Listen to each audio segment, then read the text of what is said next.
දියුණුවේ රහස මගෙන් කොච්චර අහනවද? මම තැනකට ගියාම අහන නිතර අහන එකක් සර් දියුණු වෙන ක්‍රමය කියන්නේ. සරලව කැටි කරලා කියන්නම්. දියුණු වෙන ක්‍රමය තමයි පිරිහෙන දේවල් නොකර ඉඳීම. පිරිහෙන දේවල් කොහෙද තියෙන්නේ? නායක හඳුරන්නේ පිරිහෙන දේවල් පරාභව සූත්‍රයේ එහෙම් පිටින්ම තියෙනවා. ඔන්න පන්සලේ බණ ගෙදරට හොඳ මාතෘකාවක්. පිරිහෙන පාරවල් ටික අහගන්න. පිරිහෙන පාරවල් අහගන්න පරාභව සූත්‍රය අහන්න වෙනවා. ප්‍රශ්නේ තියෙන්නේ බණ බෑ. බණ කියන්න එපා. අපිට වෙන ඕන දෙයක් කියන්න බණ කියන්න එපා කියන මැට්ටෝ ටිකක් අද මේ රටේ බිහි වෙලා ඉන්නවා. කරුමේ කියන්නේ මැට්ටන්ට ෆෝන් තියෙනවා.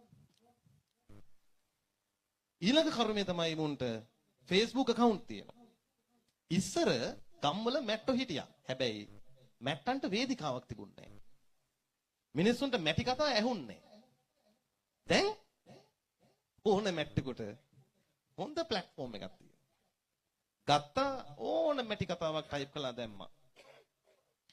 ඔබ බලන්න මේ පන්සලේ හතර කොනේ ඉන්න සියලු දෙනාද තම තමන්ගේ ජීවිතවල දෙයක් අරගෙන තනි තනිව නිවෙනවා.